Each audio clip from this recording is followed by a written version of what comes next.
Welcome to another live stream watch along reaction. Tonight we are watching and reacting to, this afternoon, I should say, watching and reacting to Chicago Fire FC versus St. Louis City SC and MLS 2023 Week 12 rivalry week. Today at Soldier Field to start off, we got Chicago versus St. Louis. We got Toronto versus Montreal at 6:30. Two cup rematches from midweek, and both my teams ended up losing, if we really want to say. Both my teams ended up losing their cup matches on the midweek. Chicago won Open Cup under Frank Klopas, and Toronto lost to Montreal because St. Louis is playing. Starting 11 for Chicago Fire: Chris Brady, back four, Miguel Navarro, Carlos Terran, Mauricio Pineda, Arnaud Suquet, Gaston Jimenez, Federico Navarro, Brian Gutierrez, Jordan Shaqiri, Fabian Herbers, and Kai Kamara, the starting 11 for Chicago.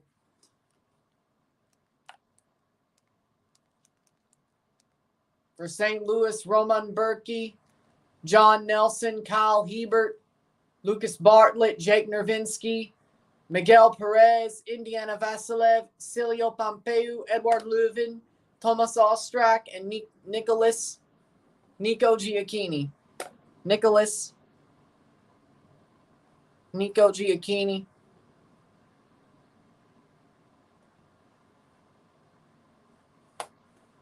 That's St. Louis wearing gray.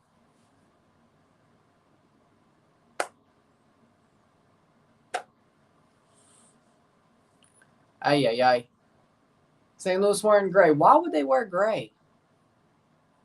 All right. Nicholas Giacchini. Nico.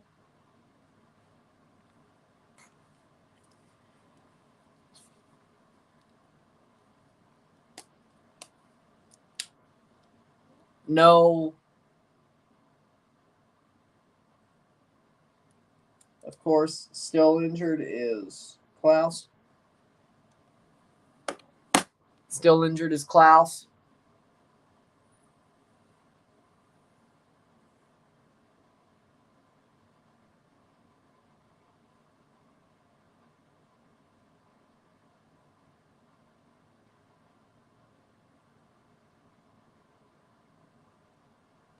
Chicago versus St. Louis. Yep.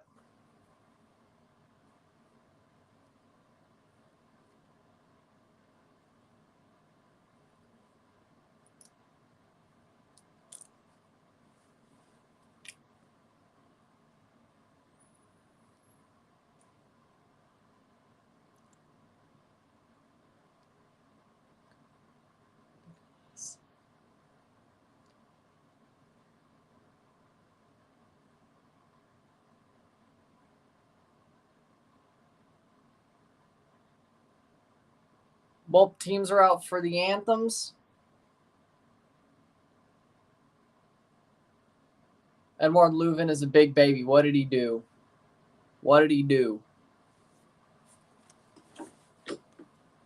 I have no idea.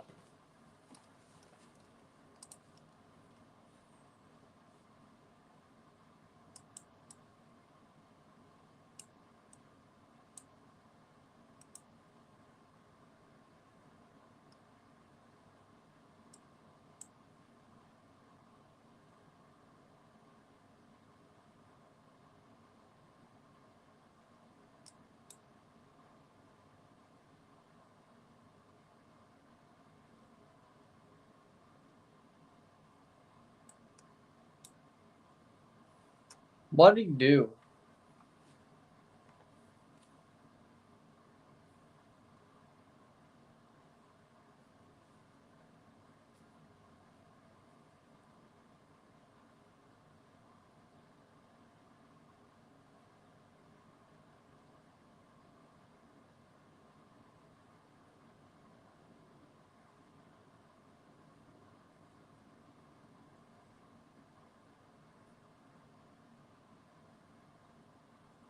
When they played the Timbers, his quotes were the Timbers played tough and hard or something, and I was complaining.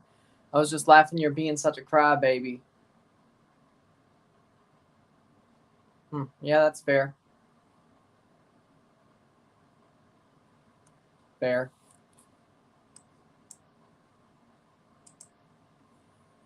That is fair. True.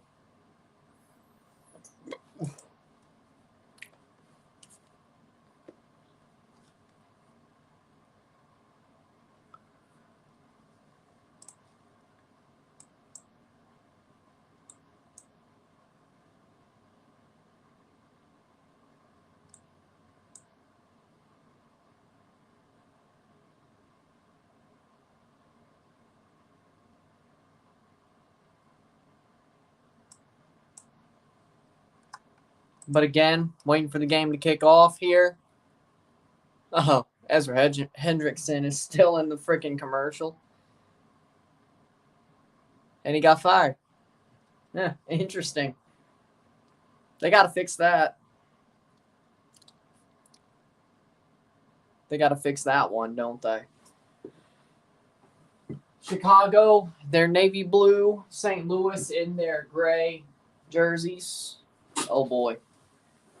I know. Again, starting 11s, Chris Brady, Arnaud Suquet, Carlos Terran, Mauricio Pineda, Miguel Navarro, Federico Navarro, Gaston Jimenez, Fabian Herbers, Jordan Shaqiri, Brian Gutierrez, Kai Kamara, St. Louis, Roman Berkey, Jake Nervinsky, Lucas Bartlett, Cal Hebert, John Nelson, Indiana Vasilev, Miguel Perez, Thomas Alstrak, Celio Pompeu, Edward Leuven, Nicholas Giacchini. Well, I'm watching St. Louis play, so there you go. So I'm wearing it. I wouldn't do St. Louis for no reason.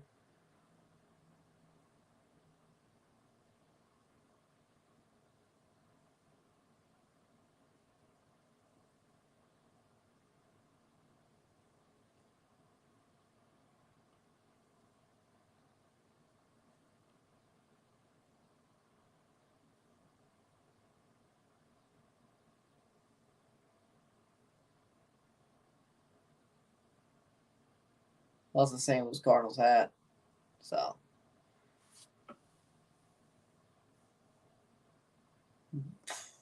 Again.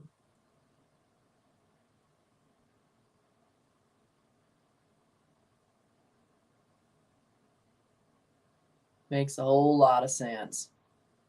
St. Louis second in the West. Chicago 14 in the East. Pissed that New Era doesn't have a contract with LFC, and they got Nike, so that sucks. You would think.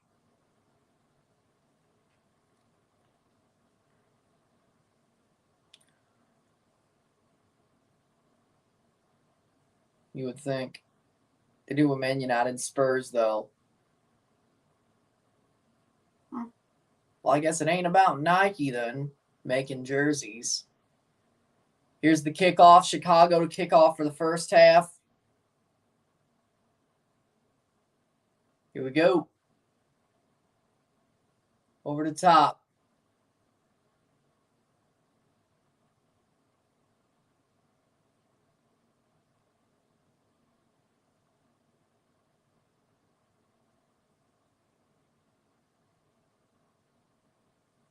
And here we go. Throw in here. Shaqiri has been a big bust for the Fire. I think Shaqiri himself would say he needs to do better. True, but I really don't think he cares. He's had a year and almost a half to get better. He has not. Either that means he just is getting way too old, even for MLS standards, or he just doesn't give a shit. What does that tell you? And I think I've seen Shaqiri play at a great level with Liverpool. I'd say it's the latter. He was still even okay with Lyon, Olympic Lyon, before he went to Chicago. So Chris Brady holding his shin. of course, wasn't allowed to go to the U20. Exactly. Well, when he played, he was great. That was the answer. That's the thing. When he played, he was great. When he played, he was great. When he didn't, well, he didn't. 2 minutes. Chris Brady with a goal kick. Like, I wish, not against Toronto, of course, but like, I wish there were moments where Xherdan Shaqiri was his old self. Playing forward. Shot past the post. It's Chicago versus St. Louis. It's not really a derby. It's just Chicago versus St. Louis, which is a rivalry in other sports. So I don't know what to call it because nobody calls it anything. Plays it round. Ooh, shot over the crossbar. Early on, Chicago were testing St. Louis. They beat them on the midweek in Open Cup. Just like later today, Montreal-Toronto. Toronto lost to Montreal midweek in Canadian Championship. So both my teams lost cup games and rivalry games on Tuesday. I think they were both Tuesday, actually. So here we are. Yeah, Power Cube. That's actually, yeah, I could see it. Yeah.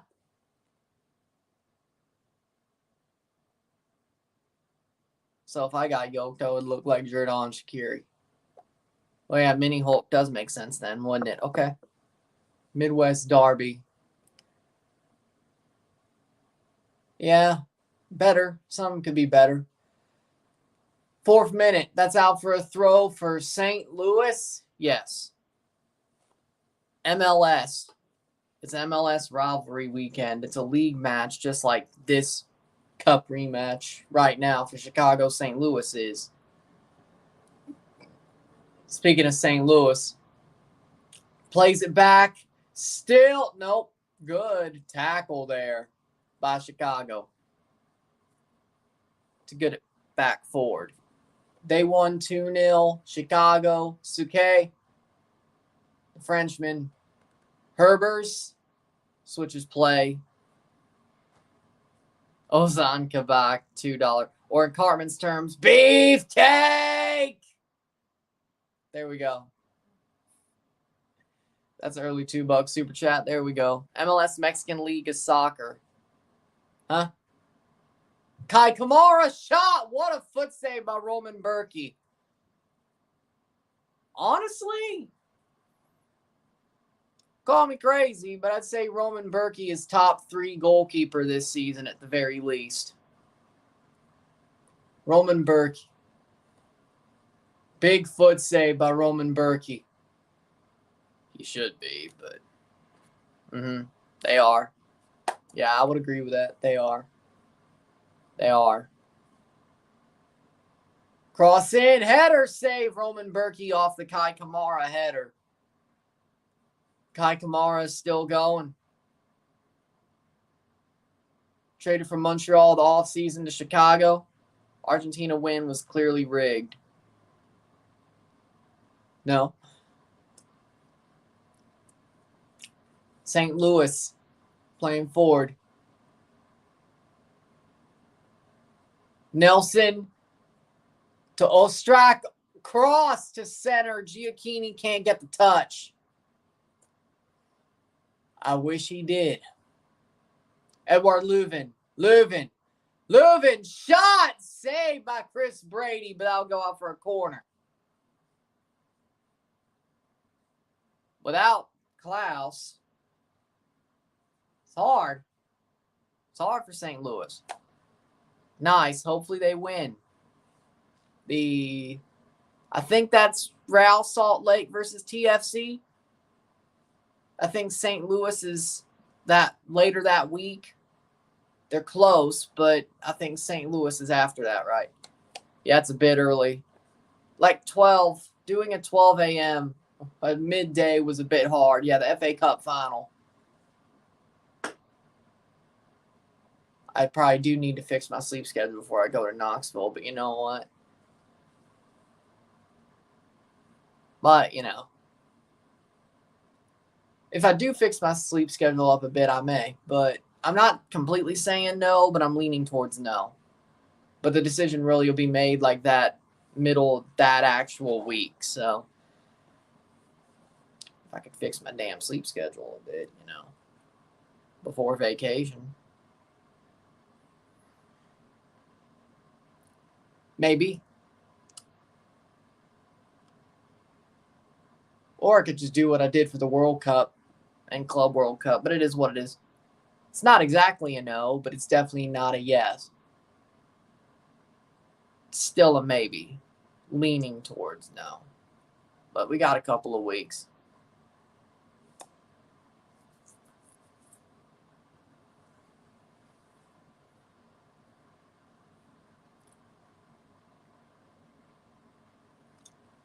Two fouls there on the play. Yepez, midfield free kick for Chicago.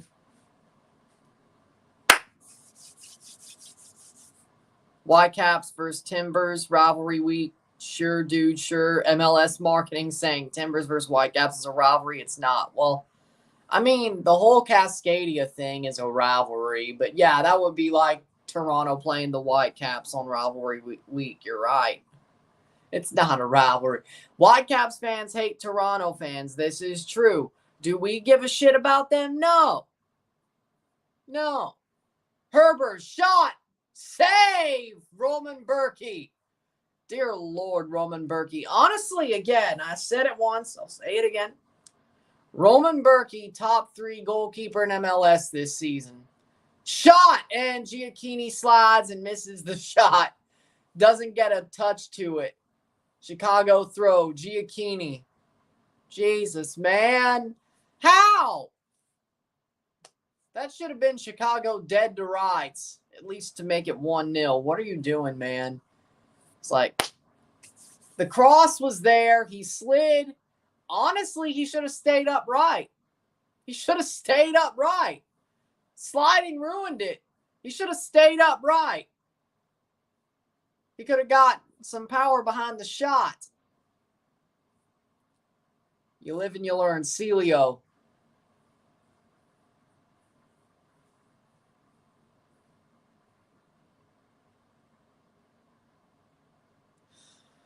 Hmm. 10th minute.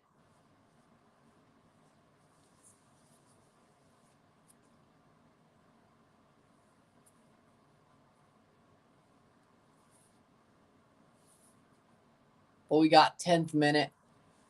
0-0 between Chicago, St. Louis.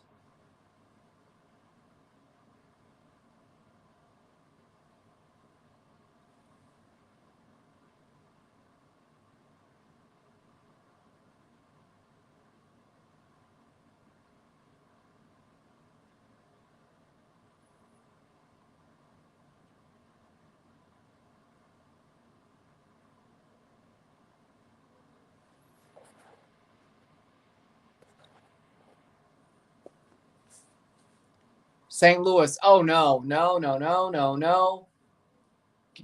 Gaston Jimenez plays it back to Gutierrez. No. Navarro. Federico Navarro. Timbers are fully healthy right now. Eric Miller is out on health and safety. They mean COVID health and safety or other reasons health and safety? Header save. Roman Berkey. Yeah, I think so. Top 3 for me personally. Goalkeepers this season so far. If I was voting for goalkeeper of the year, I'm going to go top 3. I'm not going to say a definitive 1, 2, 3. Top 3. Jordy Petrovic, New England. Roman Berkey, St. Louis.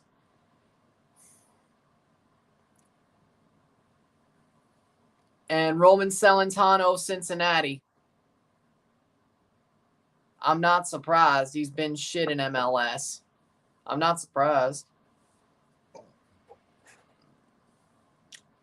I know he was sick, but I don't think he got food poisoned. But again, like seriously, it's not that I'm trying to crack the whip 100 on Shaqiri, so to speak. But dude's been horrible in MLS. I expected better from him. Like, Lorenzo Insigne has been crap in MLS too. But at least he's somewhat produced in both season and a half, 22 and 23. Xherdan Shaqiri, I don't even think he scored in 22. At least I don't remember anyone's really off the top of my head. And Brazil still... No. France won, yeah. If he wasn't poisoned, yeah, Brazil would have won. You're right. You know what? I may buy into that theory. I may buy into it. 12th, 13th minute, I may buy into the theory. Actually, now you got me thinking.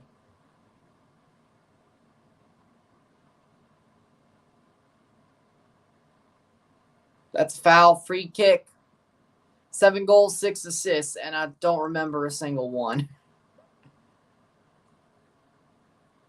So only 7 goals, 6 assists in his MLS career. This is match 12. He might as well have had an assist this year, right? Chicago, how many points do they have on the table? Let's see. 12 points. They're equal to Toronto, 1 less goal difference.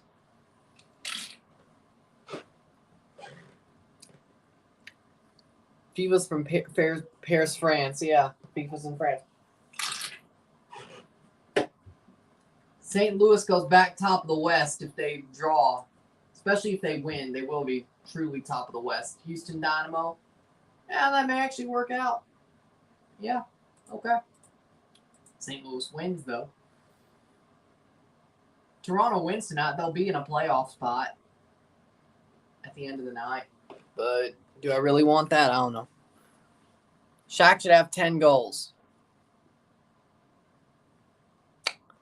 He doesn't, though. By the way, do you see that midfield patch of grass at Soldier Field? My God, that's ugly. Like, you could just tell that's cut out from the pitch. Just look at that middle. Oh, my God, that's horrible. Like, who did that? Who controls this pitch? That center thing is cut out.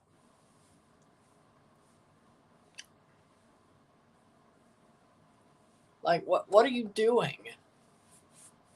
Like, that's got to be hell to, like, play over, like, that little divot, then get onto that, like, little carpet square, then get off it. That's got to be hell. Shot past the post. Like, I wouldn't like to play on that. Are you going to do Brazil versus Argentina World Cup 2026 qualifier match? I don't even know when that's going to be. But who knows? Like, we're talking future here. Like, at least a year and a half, let alone maybe 2. Unless CONMEBOL qualifiers start really soon. Sooner than I think. Oh my God, that's horrible, but it stays with St. Louis. I may do it. I think it'll probably be smart if I do, considering I'm doing Copa America in 24, especially if it is this year and it's open. I probably should do Brazil, Argentina. I probably should do it in some way, shape, or form. Will I, though?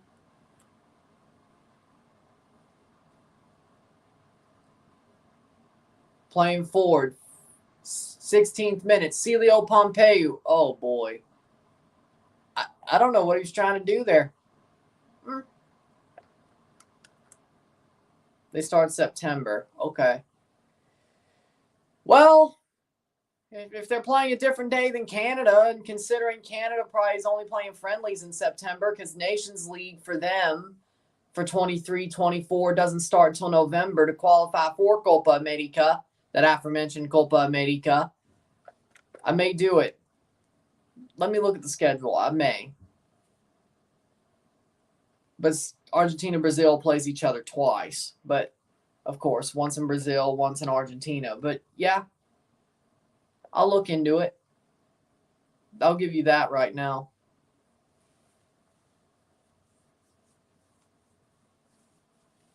I'll give you that one right now. Brazil versus Argentina play in November. Actually, that might work out. I don't know. Enzo Fernandez is too good for Chelsea. Yeah, I know.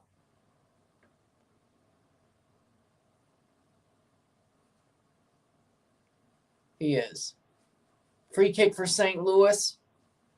Over the top by Leuven, and he hits it straight to a Chicago Fire player. And then the second ball is just tipped out for a goal kick by Ostrak, Thomas Ostrak.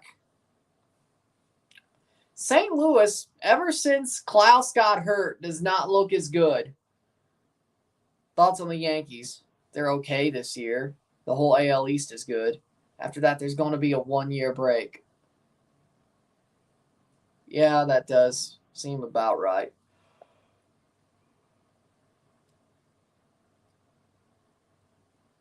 That does seem about right. Yeah. But yeah, I mean, the Yankees are a good team, but the whole AL East is good. Even the Red Sox.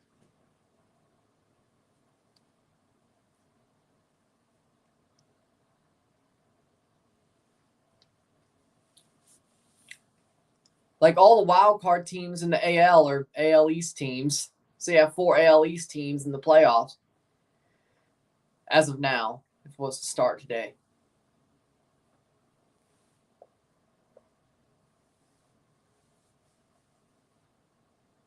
I think the Yankees are one of them. Jays, Yankees, Orioles, I think. Where's it? Jays, Yankees, Red Sox. Tampa's winning the division, yeah.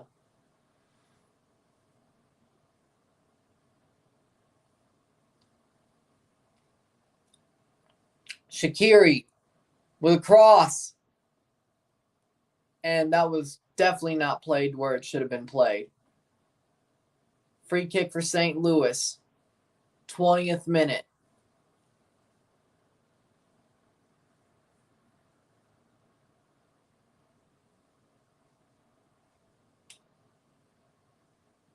Nil-nil, 20th minute between Chicago and St. Louis.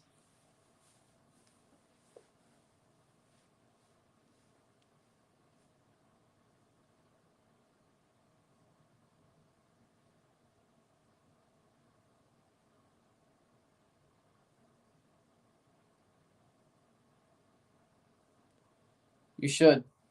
I'm deliberating buying a Red Wings 19 Steve Zerman retro jersey off Fanatics. You should.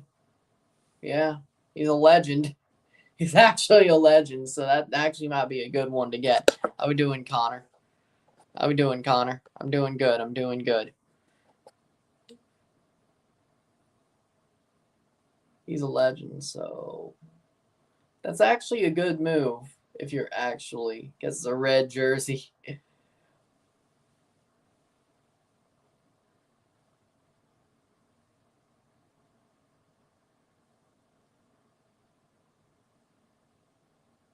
So there you go. And he's now the GM for the Red Wings right now, I think. He went from the Lightning to back to being the GM for the Red Wings, yeah. Because he used to play for the Red Wings, and there you go, yeah.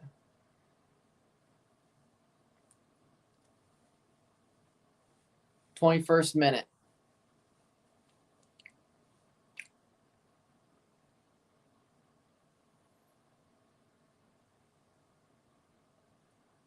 Throw in for Shaqiri. Carnell gives it to Shaqiri, being a little bit cheeky as well. At least it seemed like it. 21st minute. Frank Klopas coaching Chicago once again. I agree with that, yeah. The Red Wings will be back very soon, I can tell you that much. That was a bad giveaway.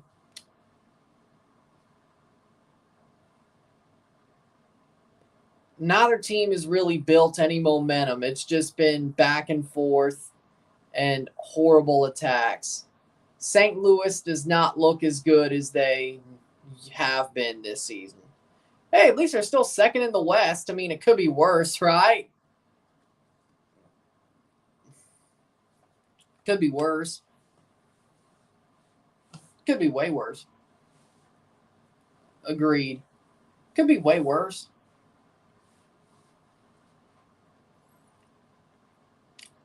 That hot start St. Louis had, that might just be enough to get them in the playoffs. If they do just enough. You know? Giacchini, but it bounces to Brady. Frank Klopas coaching the Fire for the 1000th time. I know, right? I know, right? It's like the third time he's been their interim. He was their interim in 21. I think he was their interim.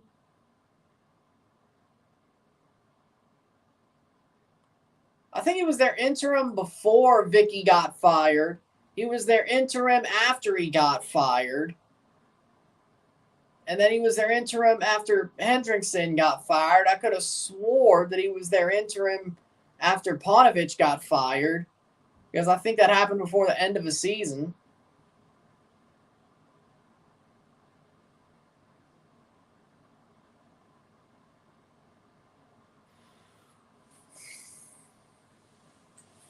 I think he's coached him before all that interim. I think he was actually their coach for a while when they were actually somewhat good. Let's see, May 2011 to October 2013. So there you go. And then like 3 interim spells. It's like 4 times. 3 different crests too, by the way. The original crest, the crappy one, and then this current one, which is actually pretty cool. I like it. But still, 3 different crests on like 5 different managerial stints. Man, I wish somebody trusted me that much.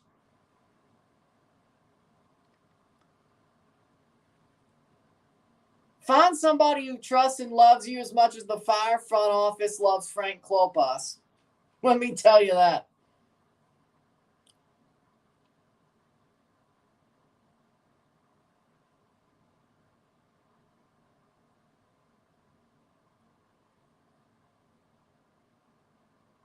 Find someone who's going to have, find someone who loves you so much that whenever, after they actually have a relationship with you, they use you as their rebound every single time they're single. I know. Pretty much. I mean, you can call that pulling a Frank Klopas.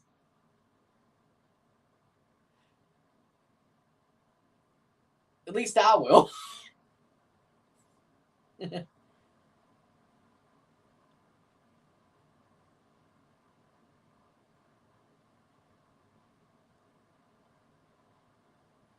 And in between all that, he also coached Montreal. Huh? Oh, yeah. Didn't he get them to a CCL final? Somehow? I think that was him. Yeah. Here's St. Louis. Cross. Header cleared away. I think that was him. That was his era. The CCL final.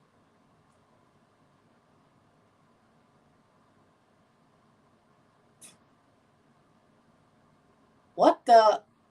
Okay, that was just a horrible pass. He was looking for it. Yeah, he did. Also.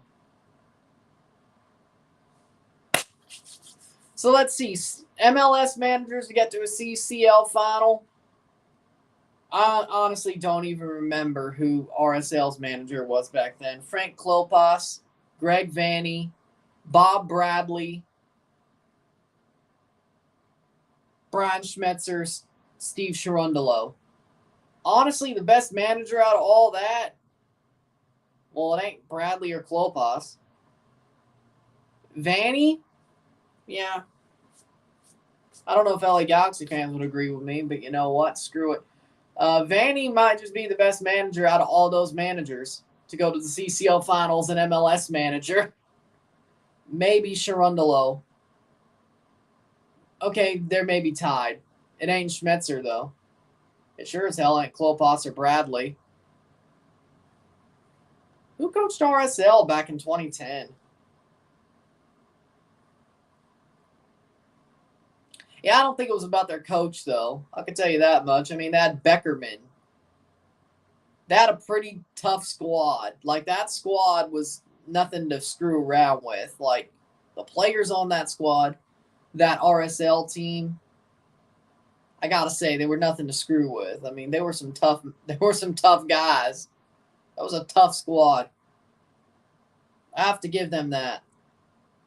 I remember the players more than I do the coach. That probably tells you something, frankly. It was Jason Kreis? Yeah, how the hell did he make a CCL final? Jason bleeping Kreis. Yeah, how did he make a CCL final? See, that's why I didn't remember. It was Jason Kreis. Mr. can't win a freaking under 23 Olympic qualifier. Mr. can't get the U.S. to the Olympics. Yeah. Mr. screwed up with blew it with Orlando City. I think New York as well. Yeah, that was the best he ever did, was RSL. Yeah, I can see why I forgot. Jason Kreis. Lord. 29th minute. Your Euros predictions for 2024.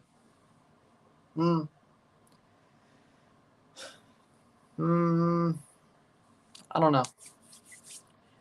I say there's always some wild team that makes a run. It won't be England that wins it. I think Germany will get to a level where they could win it. I'd say my top 4 favorites are Germany, Spain, Denmark, and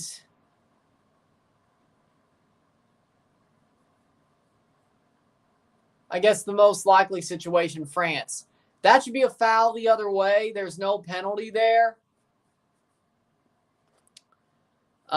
Good. I think Southampton played like crap this whole season. They deserve it. I've never been a Southampton fan much anyway. I don't think I've enjoyed watching them play the whole time they've been in the Premier League. I think Kai Kamara's down. So it sucks for the Southampton fans, but they're one of the teams that I was actually happy with going down. You're down. Like, they played so bad that they're down. I mean, it's not like it's a total freaking answer or question why they're down. I mean, James Ward-Prowse can't save you all the time.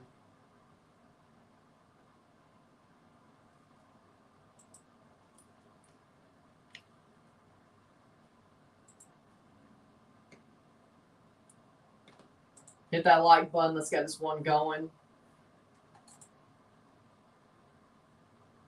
Yeah, I think Denmark can win. It's the Euros. There's always some wild situation.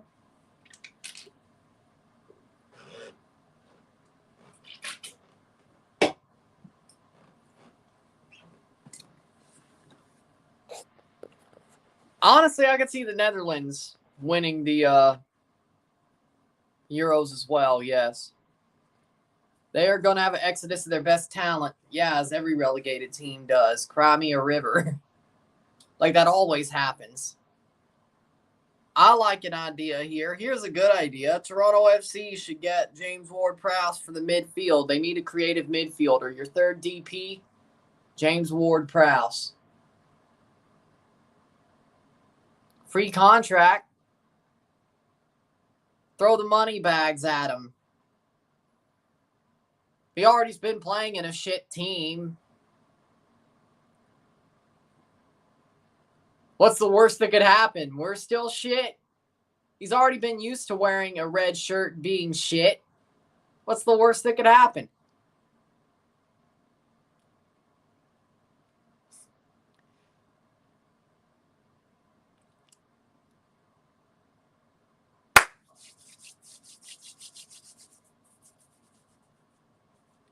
That would be so good for TFC. I think it would be. I think it would actually be a good situation if we got James Ward-Prowse. I think it would actually turn our fortunes. We got some good defensive midfielders, especially with Servania and Coelho. You put James Ward-Prowse in there. Sorry, Oso.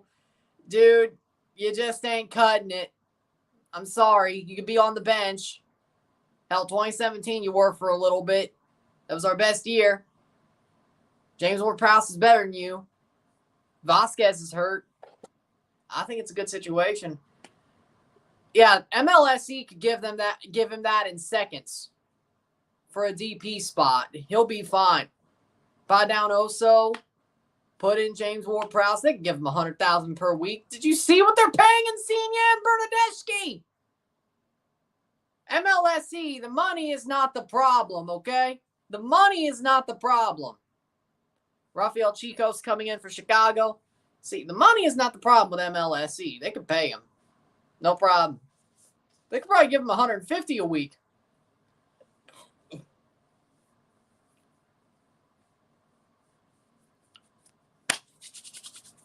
I'd love to have an actual threat at free kicks once again. That would be amazing for Toronto. Denmark already lost the game, Euro 2024 qualifiers. They lost to Kazakhstan. Okay, they may not actually win the Euros then. You lose to Kazakhstan? I mean, it's football. You could lose to anybody, but what? Kazakhstan?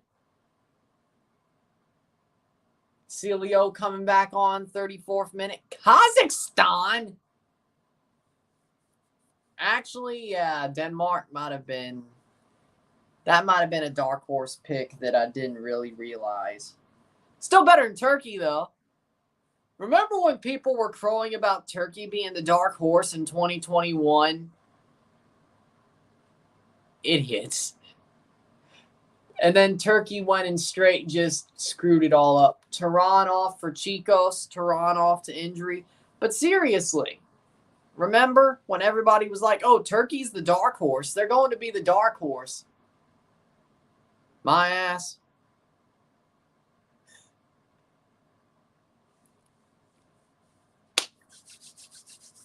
I mean, I'm glad they weren't, considering they were in Italy's group. Yes. I guess you just looked up the MLSPA salary report. Yes, he does.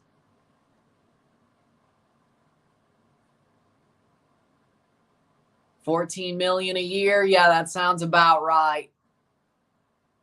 I'm not a math guy, but that does sound about right. 35th minute. Yeah, that does sound about right. Told you money ain't an issue. For MLSE, it ain't an issue. Even when we were shit, money was never the issue.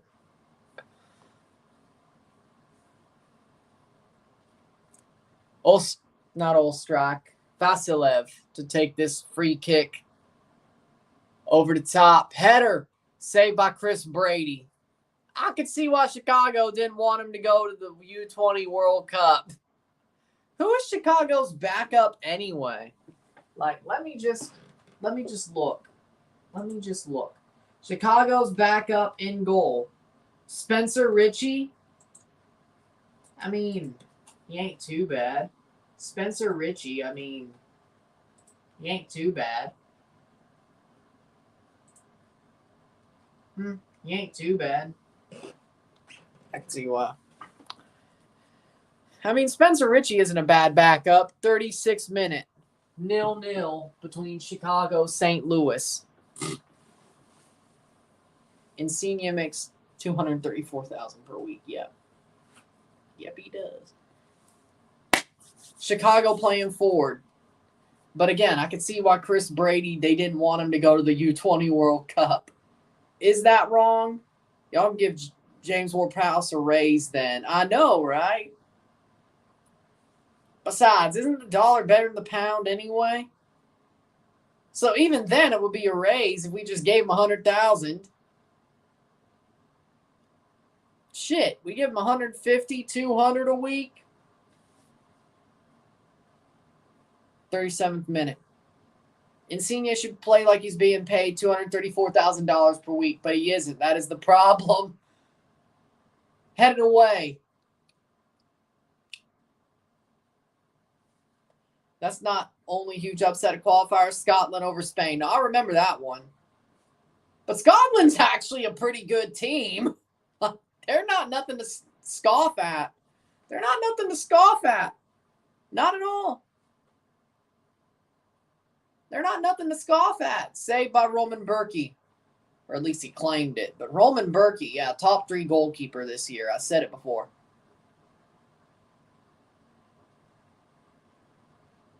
$1 Great British Pound, $1.25 US dollars. So you add 25 cents over that 100,000 and you times that up. I don't do math. That's already a raise. Like at least 100. Well, you do $100,000 a week. That's at least $1,000 extra dollars. So that's like 1,000, 10,000, or 11,000 pounds probably. That's just rough math. I'm not a math guy. Don't let me being in advanced math when I was in high school from grade 10 to 12 fool you. I'm not a math guy. I don't know how I pulled it off. I don't know.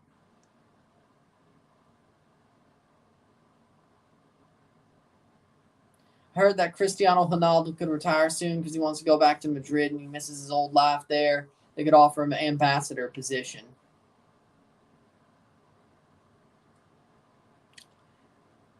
Jesus Christ, that's going to be a sad day if that's what happens. Gutierrez fouled by Miguel Perez, the youngin' Perez.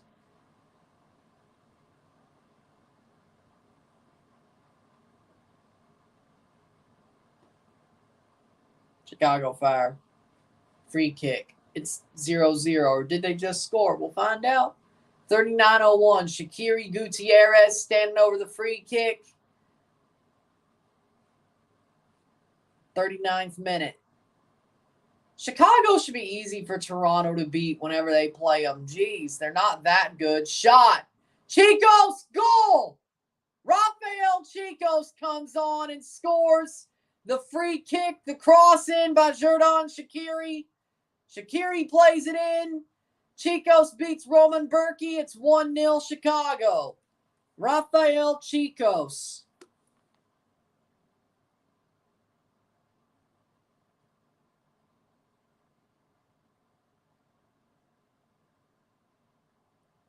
One nothing Chicago, 40th minute. And somebody will be like, you were saying? Rafael Chicos rolls it under the foot of Roman Berkey. 1-0. Yeah, I don't think this game deserves an RSR at this point. Unless we get like 4 goals and like it's 3-2, then maybe it does. Can you believe we're watching the end of Cristiano and Messi's careers? No, I can't believe it. I can't believe it.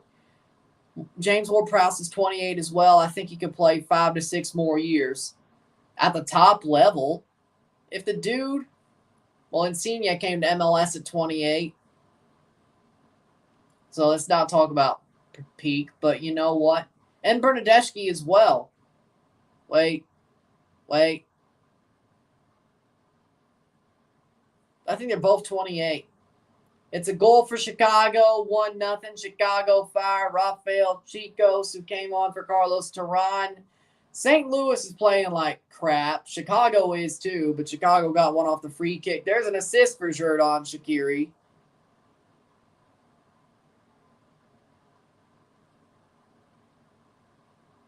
Hey, Chicago might just win 2 straight against St. Louis this week. Which that one, Chicago 2 wins, 2 draws when scoring first. You're at Soldier Field. There you go. Xherdan Shaqiri plays it on to Chicos. That was a beautiful play. If only Xherdan Shaqiri could do more of that, he wouldn't have been a flop. I know he has more. I know he has more in him.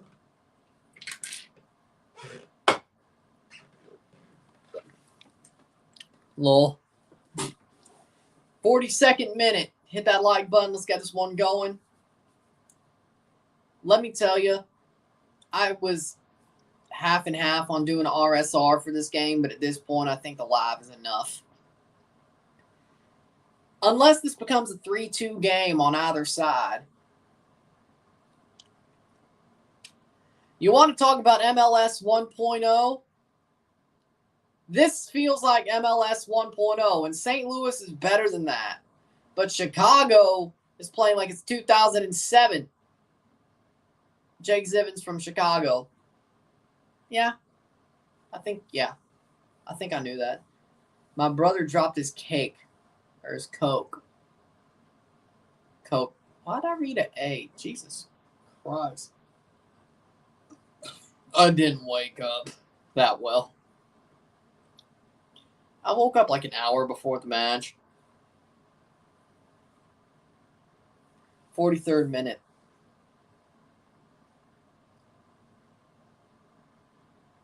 I don't think I'm still really woken up that much. John Nelson gets a yellow card. Cleared away by Chris Brady. Headed away by St. Louis.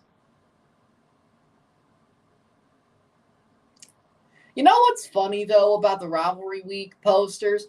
That St. Louis and Kansas City were painted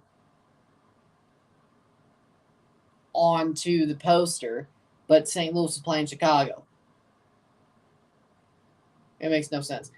Thoughts on Jonathan Osorio? He's not really been playing well this year. And if he's on the bench for James Ward-Prowse, I'd be good with it. Oso's not been good this year, but he's a legend to me, but he still ain't been good this year. 44th minute. Free kick for the Fire once again. I'm so happy the World Cup 2026 will happen in the U.S., bro. Me too. Like, I'm not saying I'll try to pull a Thogden because that would be totally impossible. But I would definitely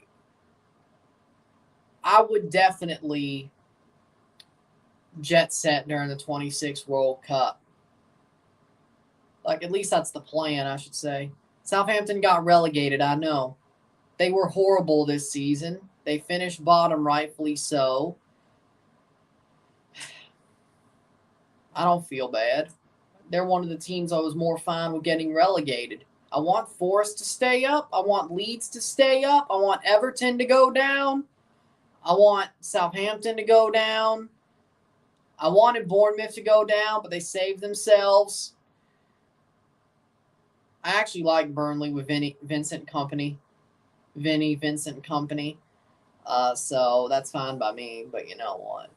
4 minutes of stoppage time. Yeah, that injury would do it. 45th minute. I don't want Leicester to go down, but of the people who can go down, I'd rather it be Leicester than saved by Chris Brady. Lord. You see Dortmund versus Chelsea happen in Chicago August 2nd? I saw that. That may actually be a good game to watch. Chris Brady is a freaking amazing goalkeeper. Like, he is just awesome. Like, I gotta be honest. Like, I could see why they don't want him going to the U20 World Cup, Chicago, and I can see why U.S. fans want him there. Like, they went from Gaga Slonina to Chris Brady. Like, geez. Chicago won. It's like, yeah, it's fine. We'll get rid of our wonder kid goalkeeper. We have another one in the wings. Oh, they did. They weren't joking. They weren't joking at all. Everybody has bad moments. So what if he sold the free kick? Everybody has bad moments, even wonder kids.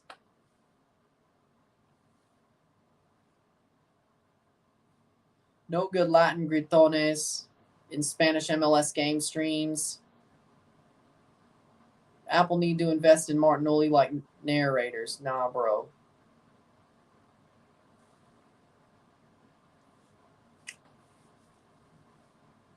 Kai Kamara's the GOAT. I'll agree with that.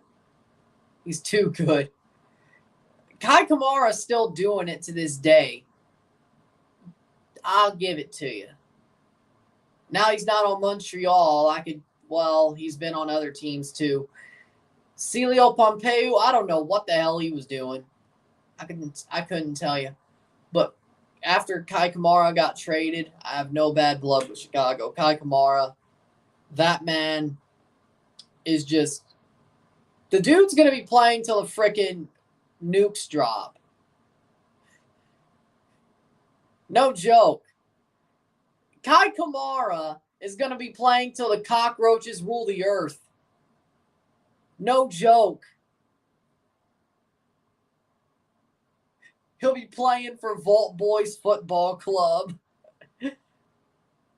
Wouldn't you know it, Kai Kamara will be playing starting striker for Vault Boys Football Club. And I wouldn't be surprised. 48th minute. Yeah. Cleared away. Vault Boy bobbleheads will permanently increase your skills and stats.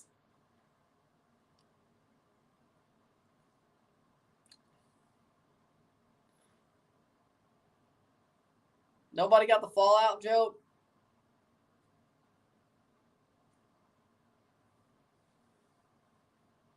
Is St. Louis a shit show? Today, yes. They have been, honestly, since Joe Klaus got hurt against Colorado. So you know what? Yeah, it's been a couple of weeks. Yeah. Joe Klaus may be more needed than we thought. That dude has a nose for goal. Joe Klaus is a bloodhound. It's going to end 3-0. No. Chicago can't score to save their lives either. Halftime. It is 1-0 Chicago. Rafael Chicos. Rafael Chicos scores the opening goal. Sunderland 2, Luton Town 1, 68 minutes, EFL Championship Playoff Semifinal Leg 1. Okay, so what's Bolton doing in League 1? Side-footed by Chicos. Interesting.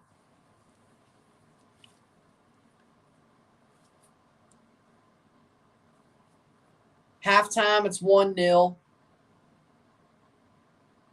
They've been shit. They got owned by my guys. They did. And they got owned by Seattle, too. And they drew to Colorado. I think they lost another game in this run besides the Open Cup. It's been like a couple of weeks, and St. Louis is... It's a wonder they're still second in the West. Pat Stark really saved their ass. That's 20 points. I guess 19 now, actually.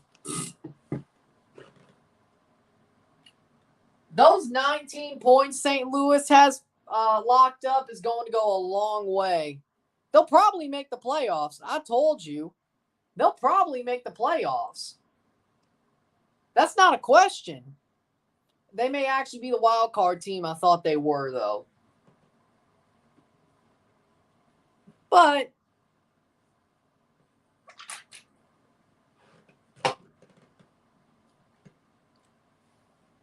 what's the worst that could happen? They're fourth at the end of the weekend. That's still better than nothing.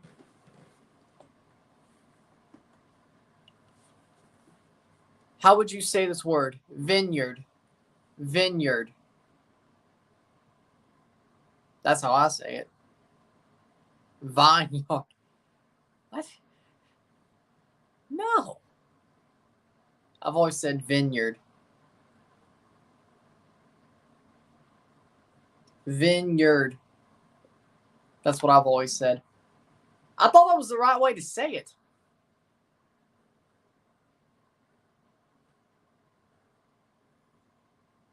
San Jose's been surprising to me.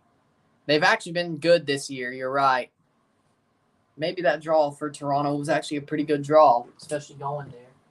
San Jose's actually been pretty good this year. Goonies never say die. Newcastle's improved a bunch. I mean, when you put money into a team like they do with the Saudi money, of course they're going to be improved.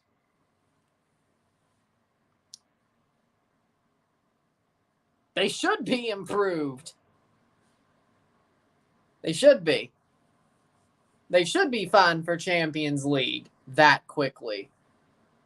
Maybe barely Europa League, but you know what?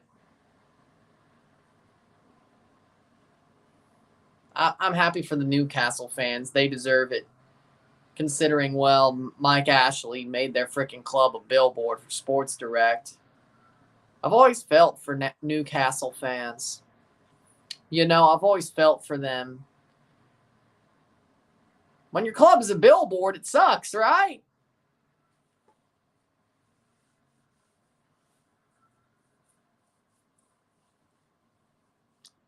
Well, we'll take a short break, talk about the stats in the half.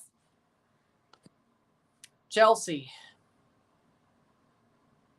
I've had a fun season. No, not at all.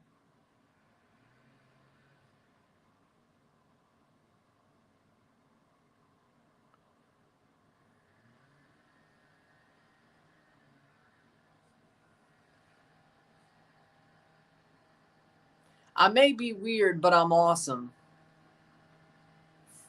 I may be weird, but I'm unapologetically me.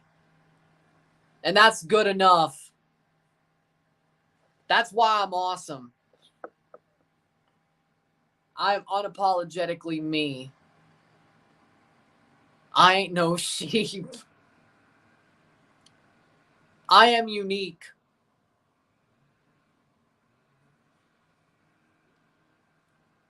I might have something up here might not be connected right. You may be right. But I'm still charismatic as all. I'm still charismatic as all. Should I? Nah, it's freaking midday.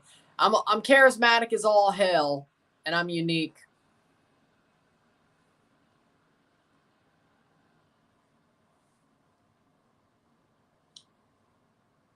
You may think I'm off, but I'm freaking entertaining.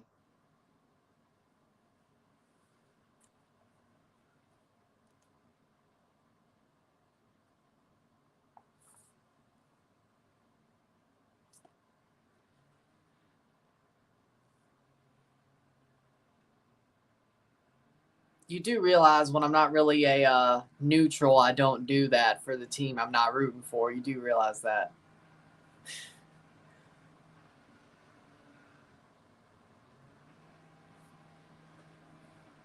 Joachim Nielsen is going to come back and become City's best player. Klaus and Nielsen. City finishes first in the West. Better come back quick. But here's the thing about João Klaus, all right? João Klaus is a bloodhound. He's got a nose for goal. They need him. They need him. Because if he ain't playing, they're in trouble. Just look at this game. Just look like it the whole past month. Less than a month. Since Colorado. He ain't playing, they got problems. Heavy problems. João Klaus is a bloodhound. Nose for goal. Honestly, yeah. I think Bloodhound's a good nickname for him, yeah. João Klaus, the Bloodhound. Nielsen's pretty good. Sherbert.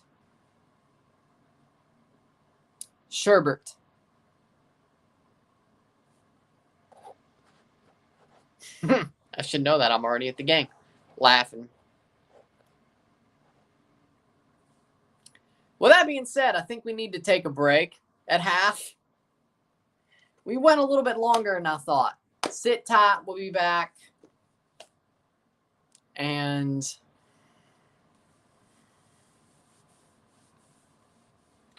we'll be back. Sit tight for the stats and all that.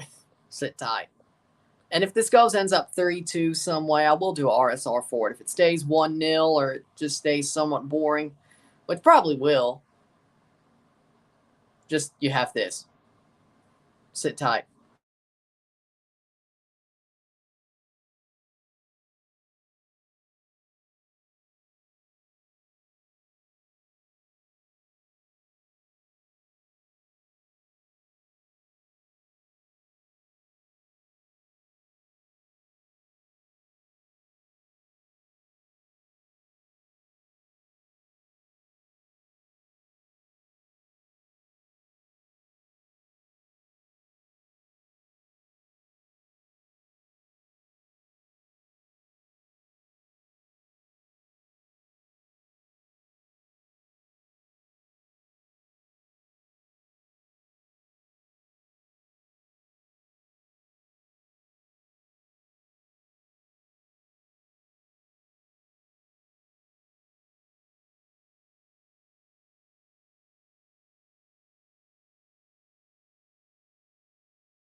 Back for the stats at the half. As it is, Dortmund's winning 4-1 versus Borussia Mönchengladbach, 82nd minute. Good for Dortmund. Chicago Fire is 10th in the East. And if Toronto loses, well, oof, my own.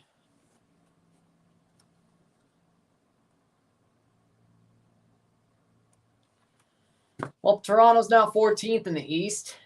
If they don't get a point or win, that hole starts gaping a bit. With that being said, possession, 53% to 47% possession, 6 shots to 4, 153 accurate passes, 71% to 138, 71%, 4 fouls to 8, 1 offside to 0, 3 corners to 1, 217 passes to 194,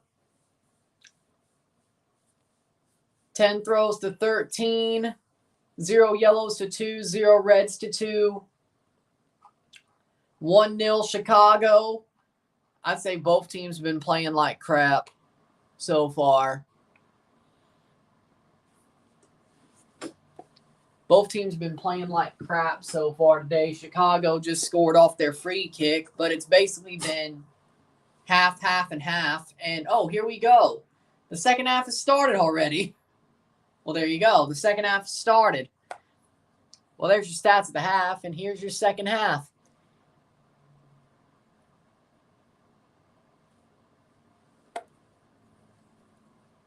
St. Louis, could you at least get a point? That would be nice. Just get back a point, STL. If Chicago win the U.S. Open Cup, which they won't, I'll be so happy, says Cynthia. Well, at least that means they'll go to CCL, but they would absolutely not be ready. Like, that would just... You do realize that if Chicago were to win the Open Cup and they go to Champions League, they're probably losing to a Caribbean team, right? They're going to get freaking absolute mollywopped by a Central American team in the preliminary round. You do realize that, right? Like... Blom for Perez. You do not want that.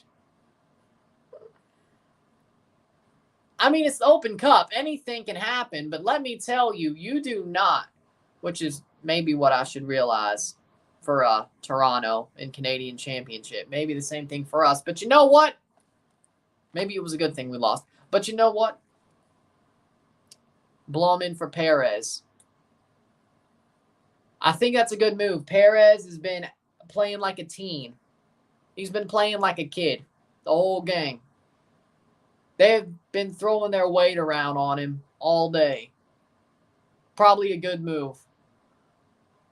I like Perez, but sometimes you gotta push it. Berkey, gotta change things. He did not fit today. Point blank.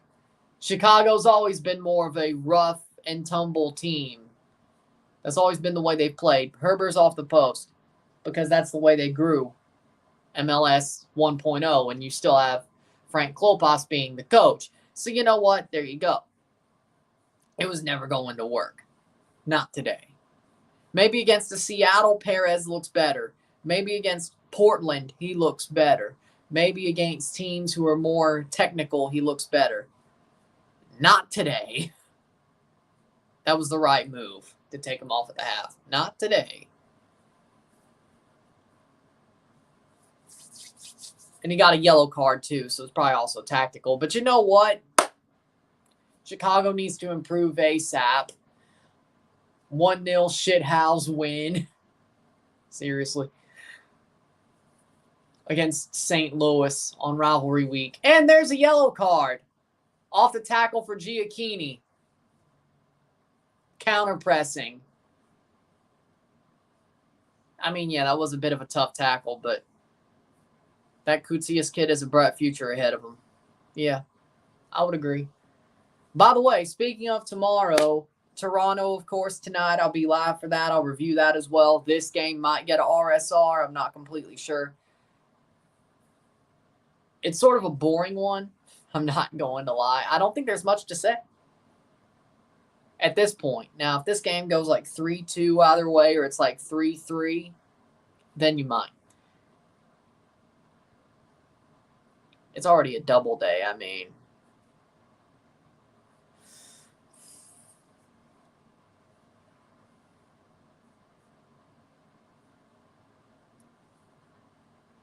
feels like a prehistoric MLS game.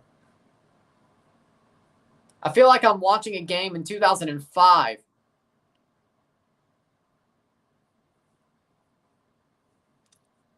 Cross in. Like, I remember, like, during, like, COVID and then on, like, that Pluto TV channel and even on Apple TV now, watching MLS Classic matches, some of them are a chore nowadays. Like, the league has grown. I don't care what you say. There'll be 3 goals on either side or just in the game. It does. Like, seriously, if you watch, like, the classic games like Chicago versus Red Bull from, like, 2005, the league has changed. It's a chore to watch that classic game, and I think they are on Season Pass. It's a chore. It is a chore. They're probably on YouTube, too, from when COVID happened, but, you know, just in case they're not on Season Pass. But some of those games are a chore. The league has changed. 100%. For the better, of course. But then you have games like this, where Chicago is just pulling down St. Louis. It's like, nope. We're going to use the 2005 playbook on them. I hate it. I hate it.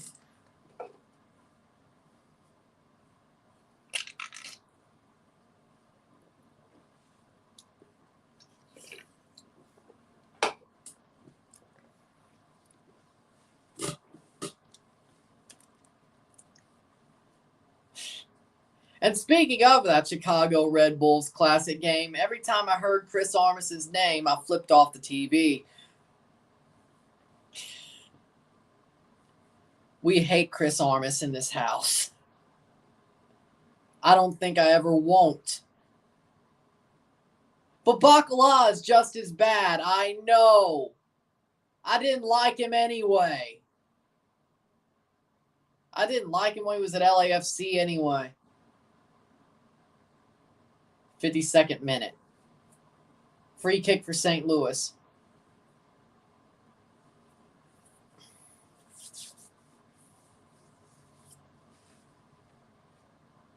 '52nd minute.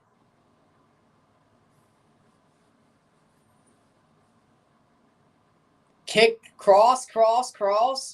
Shot over the bar. Almost. Damn, St. Louis. Now, Edouard Leuven with a good shot there. I thought he had that. A little bit more of a dip, and that's 1-1 from Edouard Leuven. But, no.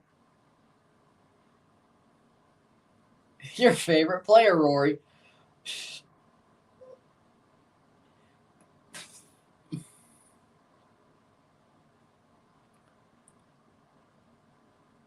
Your favorite St. Louis player.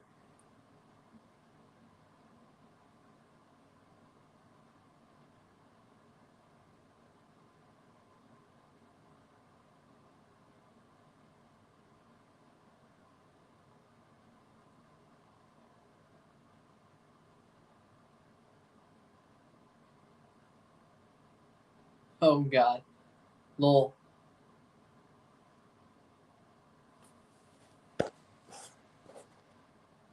No, that was after he came to TFC. That was after he almost destroyed the club. I didn't watch the Red Bull Chicago Classic game until it was on Pluto TV. That was after he almost destroyed the club. Why would I flip him off if I didn't? Why would I flip off the TV at the freaking mention of his name if he didn't destroy my club yet? Trust me. It was after. It was, what, 5 months ago? It was like during the MLS Cup World Cup break, I think. Mind you. Or maybe it was during Christmas. Either way, Well, that would be about 6 months ago. I saw it on Pluto TV when they started the MLS channel. So, I had no problems with the dude until he almost destroyed my club. And we're still feeling the effects of it to this day. Hey, 2 balls on the pitch. Cross. Shot blocked away.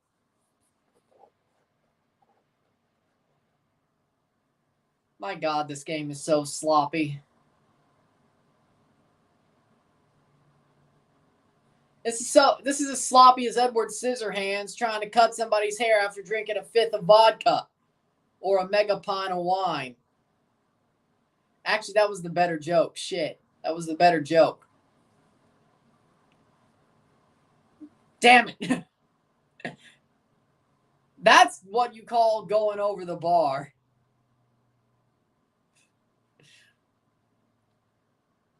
When you're already set up to just score. That's what you call going over the bar. Kai Kamara. Oh, no. Roman Berkey clears. That's what you call going over the bar when you're set up to score. Because Johnny Depp played Edward Scissorhands. That's the joke. The mega pint of wine thing. Johnny Depp played Edward Scissorhands. Right? He did, right? Who has the worst jersey in MLS? Red Bulls. That piss yellow jersey that Red Bulls wear. That one. The Daniel Patrick kit. Or whatever the hell they call it. That piss yellow jersey. That yellow snow looking jersey is the worst in MLS.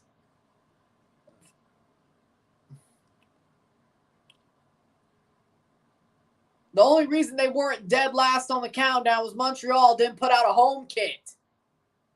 Did you not see my jersey countdown this year? And honestly, that piss yellow Red Bulls kit might just be the worst in a while. If not all time. St. Louis. And besides, after what Dante Van Zier did, I think it has already a stain on it. Because I think they wore that shirt during the Van Zier game. So, it already looked like shit. Like, that jersey already looked like shit. Now it's center of a freaking giant controversy situation. Yeah. That's not good, well, for anybody who was part of that, but of that situation. Especially not the jersey. Well, Van Zier and Struber got it rightfully worse. But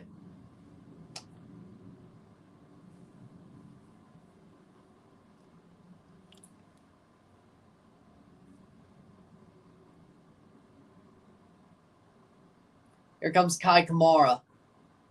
But they were wearing that jersey during that game. I could have sworn they did. So.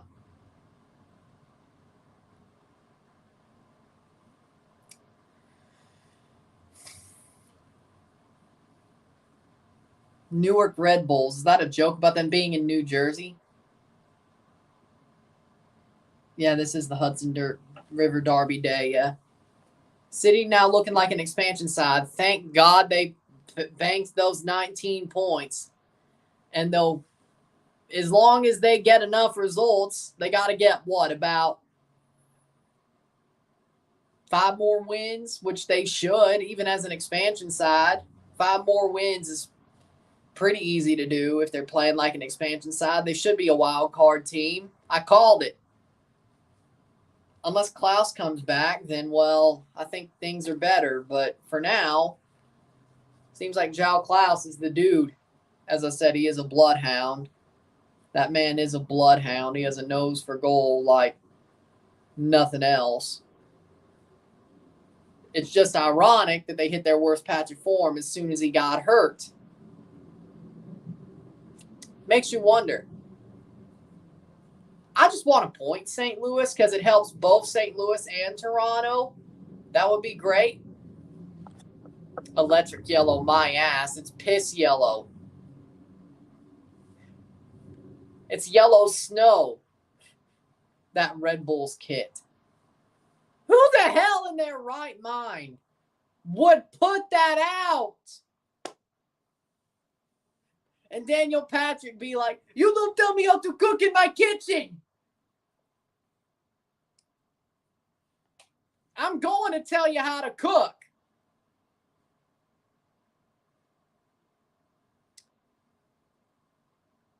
Chicago rains a lot. You're acting like it's Portland. Sunderland wins 2-1, aggregate leg 1, EFL Championship semifinal. Sunderland's going back up. Jeez.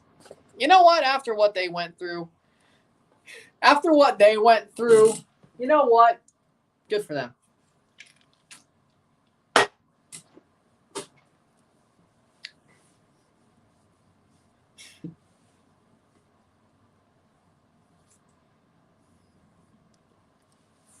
'60th minute.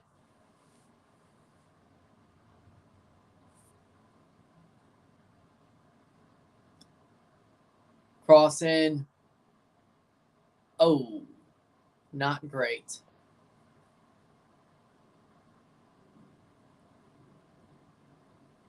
Not great at all.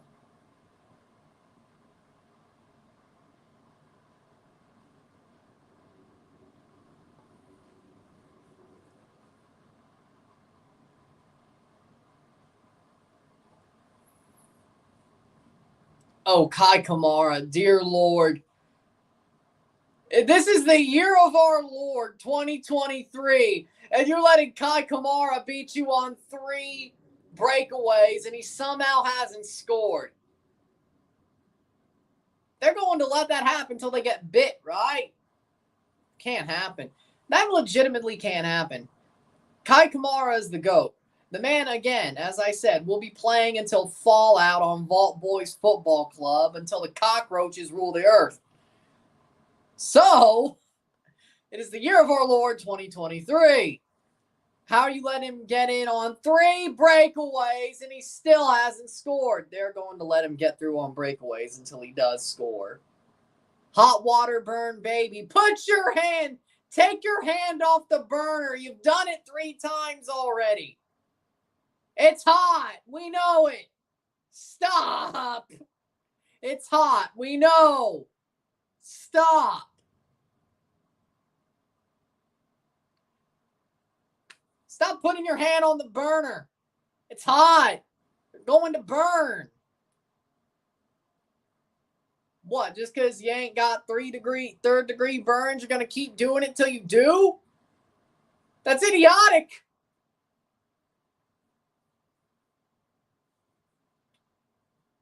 Well, what do I know?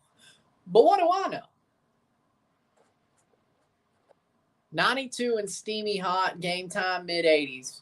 That actually sounds like a pretty good game. 80 degrees, that ain't bad. It's really the humidity that gets you. It's not really the temperatures, it's the humidity. Take it from me. The dude wore a suit in Greenville, Mississippi in August.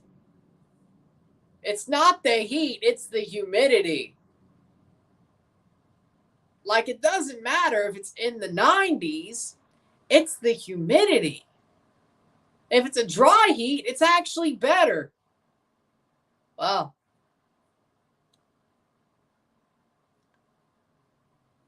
if it's a dry heat, it's actually better. I mean, St. Louis gets pretty hot too, but not that hot. Mississippi's a frickin'. But it's also the humidity. Some of you know what I'm talking about. Coventry City versus Middlesbrough tomorrow. Yup. Player down hurt. 64th minute.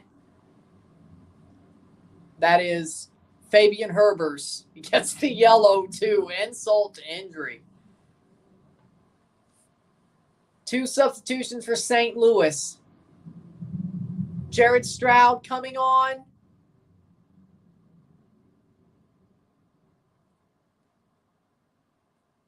And Noah Jensen. No, not Noah Jensen. Isaac Jensen. I got the Forge dude mixed up with St. Louis dude. Isaac Jensen. Noah Jensen is the Forge dude. Isaac Jensen for Tomas Ostrak.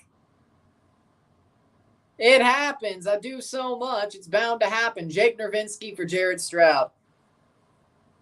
It's just like me losing my voice. Well, actually, no. I'm surprised I ain't lost my voice yet. Speaking of, I'm surprised I ain't lost my voice yet at all. And I don't even use honey or throat coat. You would think I would have lost my voice by now. At least once. I have not.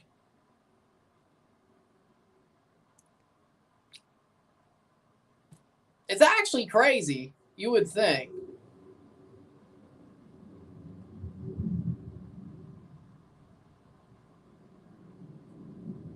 You would think, but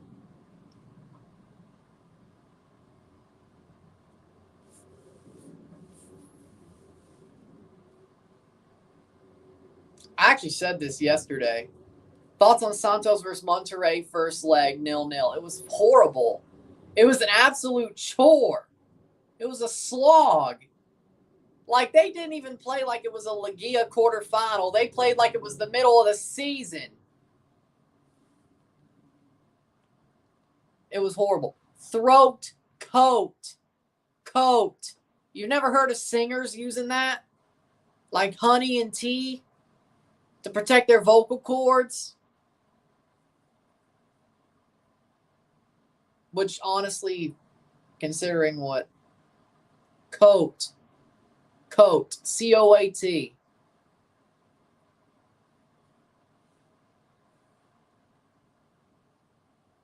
Stroud playing it right back. I said coat. Is my accent that harsh? Stroud playing it right back. Yeah, that may not be the smartest move. That may not be the smartest move. Especially if they're not going to pass the ball to him. I remember. We'll never forget, Austin. Kip Keller. I think that was, Kip Keller. The slew guy. The double agent. Plays it straight to Jared Stroud.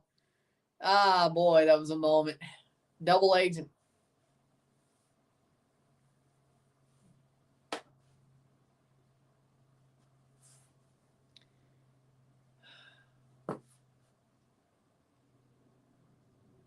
I should have just kept it to honey. I should have just kept it to honey and tea and not taken my chances. Well, I should have just said honey and tea and kept it pushing. Coat, goat. It doesn't even sound the same out of my voice. Are you kidding me? City should sign Keller. After what he... Well, I guess he was a double agent. Okay. Fair. He played for SLU. He's from St. Louis. The double agent contract, I mean...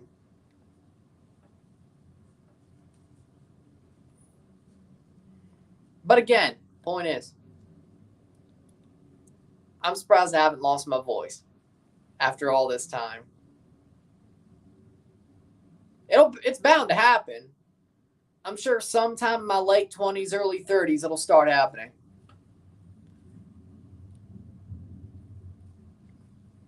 Then I'll need honey hot tea. Hot tea with honey in it. But not right now. Not now. At some point, you're going to have to aftercare. At some point, when it comes to my voice, probably have to start aftercare or preventative care, but, not now. Or just don't. If it didn't happen in 2021 or 22,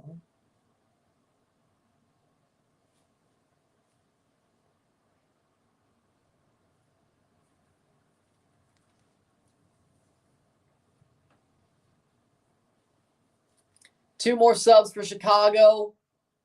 Kasper Shabilko, the fake striker. Kasper Shabilko, the fake striker, is coming on. Timber's still linked to that Croatian forward. I say they should sign him, especially if Niazgoda's on his way out. I wish Niazgoda was the reason. I wish they won an Open Cup, and I wish Niazgoda was the reason why. Forgone his name is. Okay. Yeah, I would say go for it. Okay, so now we're on the right page. There we go. I mean, it's honey hot tea. I mean, it can't be horrible. It's not like you're taking castor oil down the throat. Now that, so I've heard is horrible. I've never tried it, but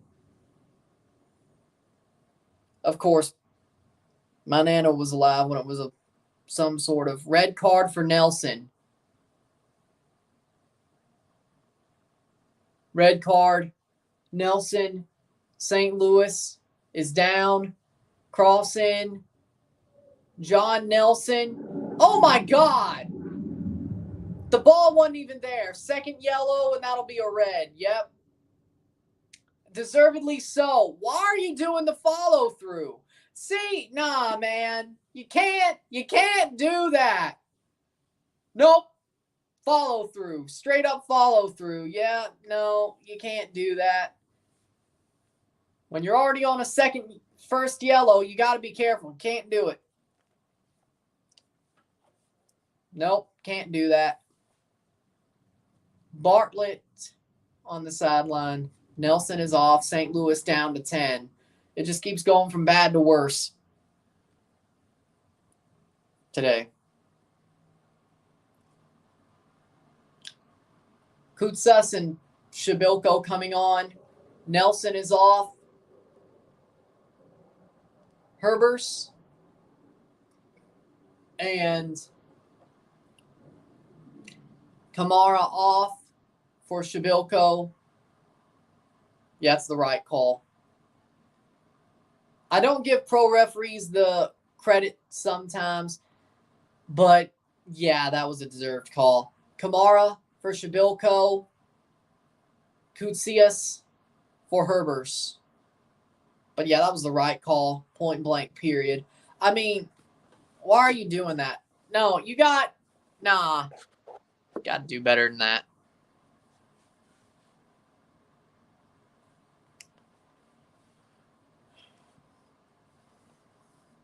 Two substitutes remaining for Chicago. Kutsias, the man who tucks his jersey in. All right. This isn't the 90s. You don't need to tuck your shirt in.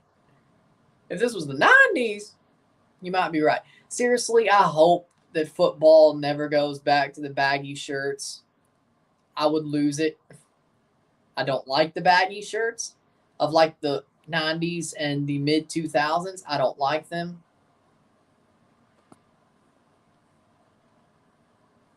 Streameast.to. You're welcome.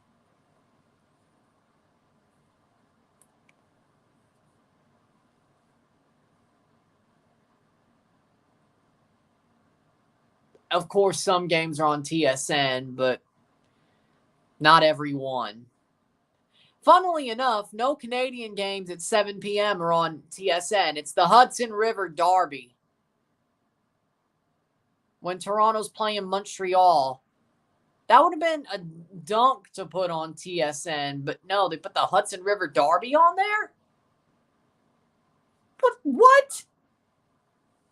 I mean, I know Toronto and Montreal have been shit this year, but it's the freaking biggest Canadian rivalry, and you put a U.S. rivalry on TSN? And Vancouver is also on TSN, but that was 10 o'clock. What are you doing? No, as I just said, for some reason, The 401 Derby's not on TSN. It's New York City versus the Red Bulls. I'm like, what does that make sense? What? That doesn't make any sense.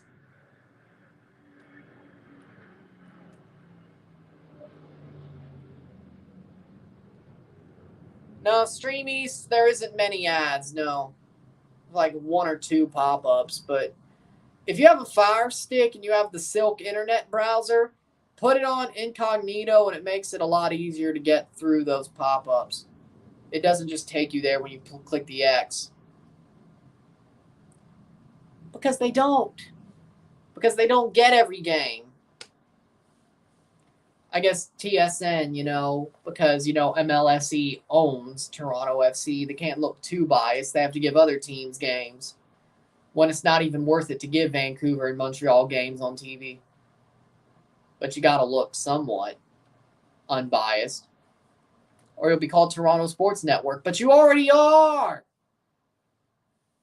And then, mind you, Overdrive, Chicago Fire 2-0. How behind am I?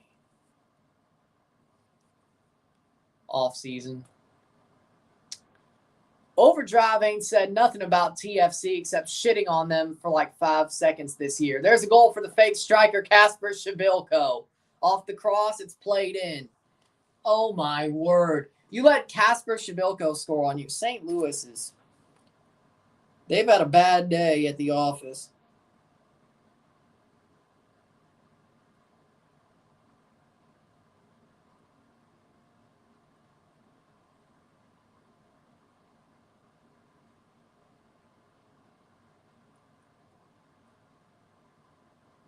That's a bad day at the office. 2-0 Chicago, Kasper Shabilko. It will let you watch the games, yes. It'll let you watch the games. I've tested it. I've watched a couple of Blue Jays games on there. It's offside, won't count. Oh, thank God. Not like it, though. St. Louis is down a man, but strike that through.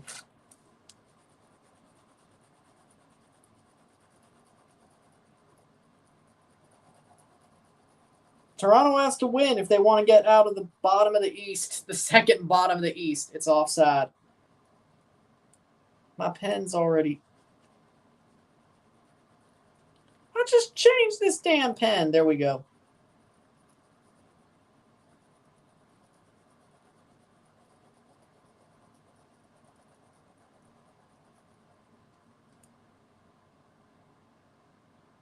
Yep. Josh Yarrow's coming on. Edward Luvinoff for Glover. Josh Yarrow on as well. But yeah, it will. I've tested it. It's not like I just found it. I watched a couple of Jays games on there when they were playing the Rays.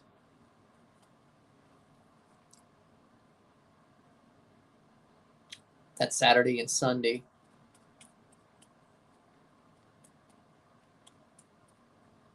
So, it has all the sports on there. So,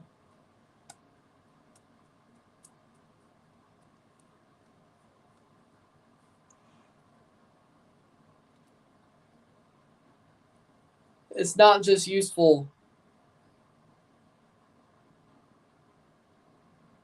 I was reading a comment. I wrote that down. Then I read a comment. Then I saw the offside. 78th minute. Yeah, this game don't deserve a RSR. How would I stretch this to 10 minutes? God only knows. So honestly, Stream East has all sports. Like, arguably, let's say you don't have TSN Direct and you want to watch Mississippi State in Canada. Stream East. Whether it is college baseball, football, or basketball. Especially football, though. But all the SEC games should be on TSN Direct, I think. Because, the ESPN SEC deal and all that. So I don't know about Chicago, or not the Chicago, the CBS games, which they'll get 4.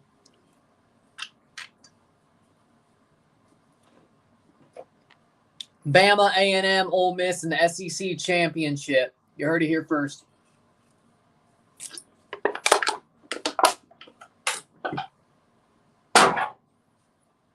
You're going to see Mississippi State on CBS 4 times this year. 3 times in the regular season, as is allowed, and then the SEC championship. State versus Bama, State versus A&M, State versus Ole Miss, State versus Georgia, the SEC championship. Heard it here first.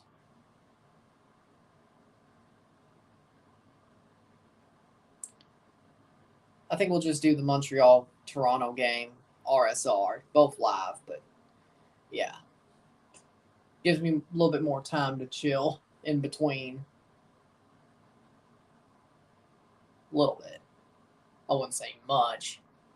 A little bit, though. About what, maybe an hour and a half. Depending. 80th minute. It didn't hit the 3-2 that I wanted it to.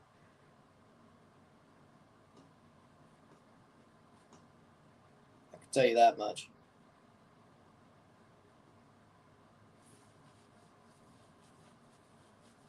'80th minute, 10 minutes plus stoppage time.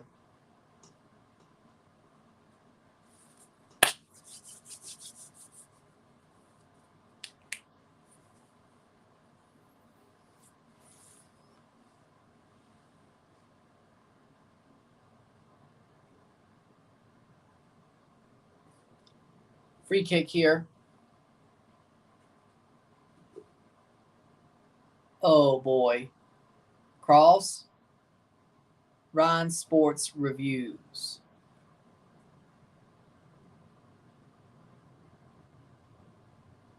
Close. It's reviews at the end instead of recon. Recon. That actually sounds more badass. I'm not going to lie, though. You know what? Maybe I'll retcon everything. Maybe I'll retcon everything for... Actually, recon sounds more badass, though. You might have just one-upped me. I don't know. You might have just one-upped me. I might just retcon everything. Shot. Blocked away. That'll be a corner. You might have just upstaged me. Jeez. That's actually badass. I like it.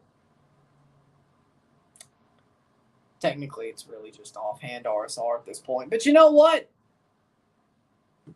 I like it. Here's the thing about St. Louis. Without João Klaus, I've said it before, I'll say it again. João Klaus is a bloodhound. He has a nose for goal. I think they need João Klaus more than we thought. I think that's the problem. Edouard Leuven does not have the connection with the other players like he does João Klaus. If you got Klaus, you put the fear of God in the other team, and then other players can play it out as well. When it comes down to it, he's not there. There's no fear of God, so to speak. That's a point. See, I know what I'm saying. They need João Klaus. They need him. Unless they get Bobby Firmino, then they might just get away with that. But I would love to see Bobby Firmino and João Klaus playing together. That would be awesome. Ironically enough, they're both Brazilian. João Klaus does not look like a Brazilian. That man does not look Brazilian one bit.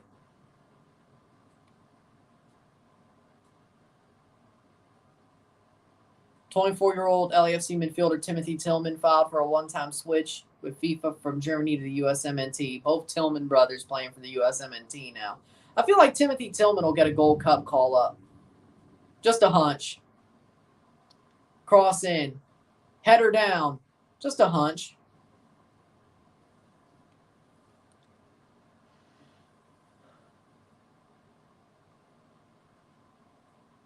Like, seriously, João Klaus looks more like he's from Scandinavia than he does Brazil. Like, am I wrong? The dude looks like he's from Sweden. And Klaus ain't that weird of a name for a dude from Sweden. You know? You don't think twice until you see, oh, he's from Brazil? Well, I get the jowl part, but unless one of his parents were Scandinavian and then the other was Brazilian and he lived most of his life in Brazil, then I would understand it. Then that would make a lot of sense, but I just don't know. Ironically enough, maybe my finger's on it more than I thought.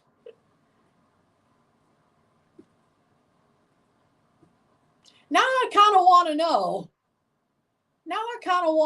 Not going to lie. 85th minute.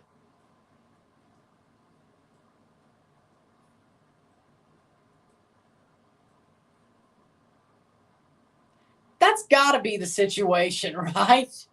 Corner. 85th minute.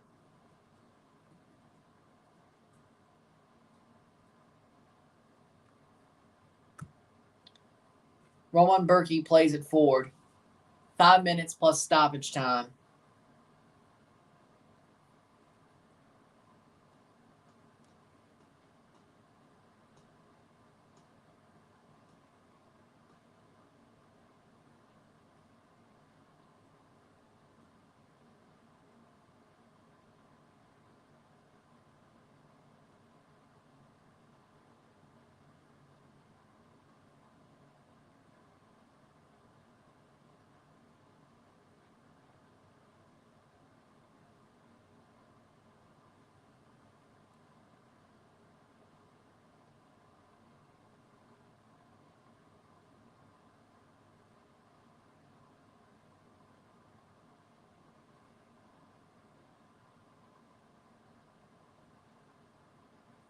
Save there by Chris Brady with 4 to go, plus stoppage time.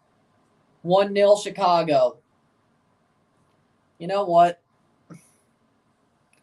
I can't lie. Can't wait for tomorrow. This playoff beard is kind of getting a bit wily. I'm not going to lie. Since the Leafs are out. Trimming it might feel... trimming it might feel really good. I think it will. Hey, at least I got to grow for 2 rounds.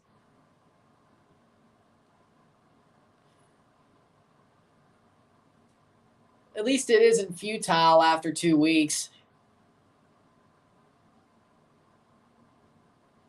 87th minute.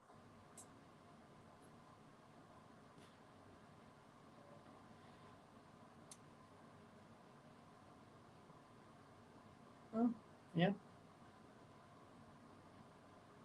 Your RSR for TFC versus Montreal is going to be a rant no matter what happens. Maybe not as much of a full-blown rant if we win, but I'm definitely going to say, really, you finally got it done now? This is insulting. Yeah, you beat the rival, but you should have beat them on Tuesday and lost today. But no, you did it the other way around. And that kind of befuddles me, but okay. And if they lose, I'm just going to freaking go, not as bad as I did on Tuesday, and not as bad as probably worse than Saturday, but I don't know. Last Saturday, but I don't know. But yeah, there's definitely going to be a rant. In some way, shape, or form, whether it's a full-on rant or just, befuddlement. But there'll be something. I think we probably need to win, considering Chicago's winning. I think we need to get off the foot of the table. But with all the injuries, they'll find a way. Trust me. I have a funny feeling that they're going to win today. They're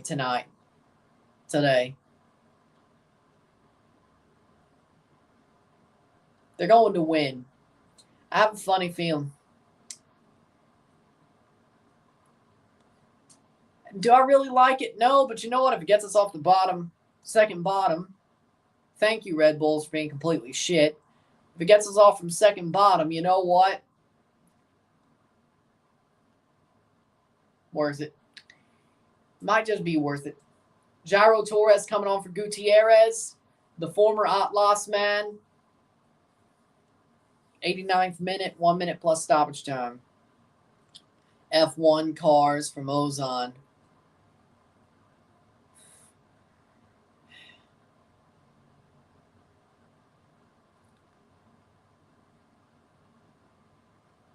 They look like Ferraris, and that's what hurts. Let me tell you something. Being a Ferrari fan at F1 is an absolute shit show. It's horrible.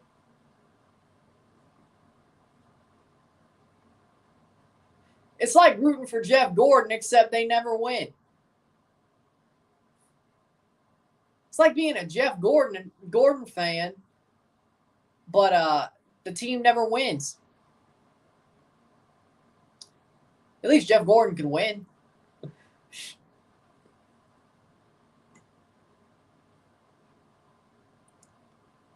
Well, at least Charles Leclerc don't ride the wall like Jeff Gordon did. Jeff Gordon rode the wall incessantly. Why do I think TFC is horrible besides Bacala K and Bacala Jr.? Honestly, I think that's the reason. I don't think there's any other reason. They're the reason. Thoughts of Atlas beating Chivas in leg one and how you feel about this to Leagues Cup. Atlas is waking up at the worst possible time for Toronto. And Atlas Chivas, they only won 1-0, but Chivas absolutely just capitulated like a wet sock. We'll see what happens in the second leg. I'll be live for it tomorrow. But, nah, it's not great. 3.5 minutes left. 90 plus 4. Stoppage time. How we doing, Mile High?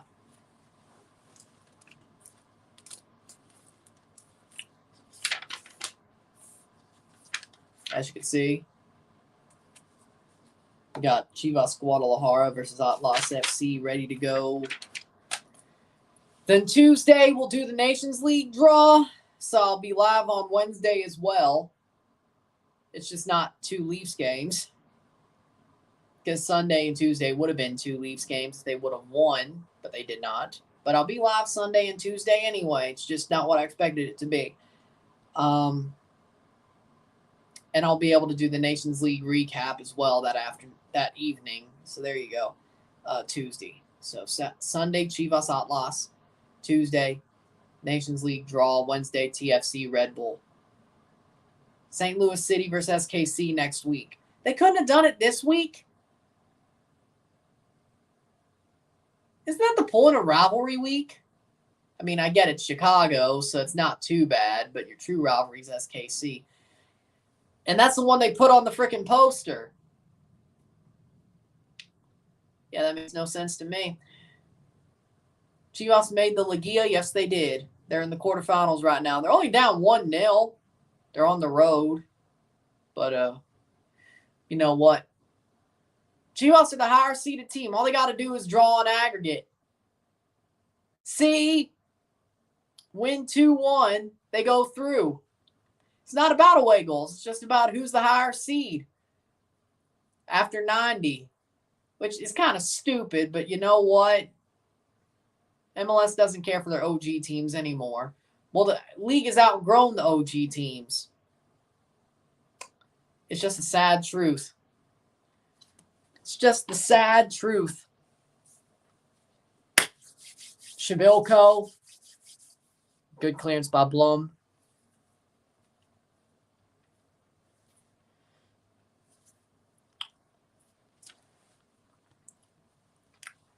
'93rd minute. 1 minute to go, and this game will be over.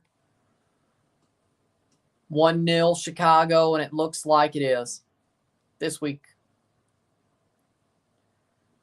But we got Red Bulls Toronto on Wednesday. We got Austin Toronto next Saturday.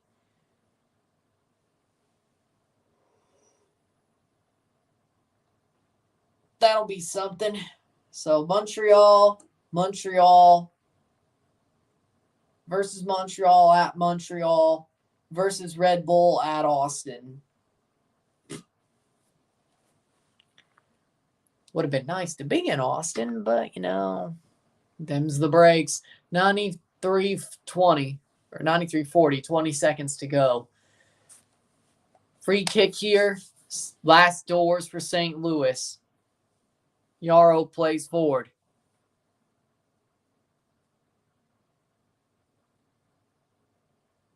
'94th minute. Yarrow gets there. Foul. That'll be a free kick. Leagues Cup predictions, yes. Women's World Cup predictions, probably not. That's full time. And full time, it is 1-0 for the Chicago Fire. St. Louis.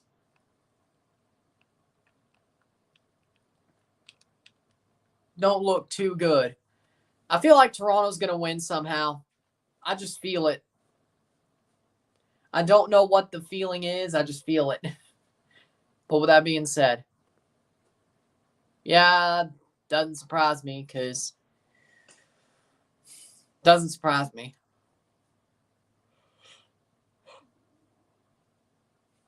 With that being said, if you like this stream, like and share, subscribe. You know what it is. Tell your friends. Hit that like button. Hit that subscribe button. Hit that bell notification once subscribed. Send super chats on the live streams. Comment on this video.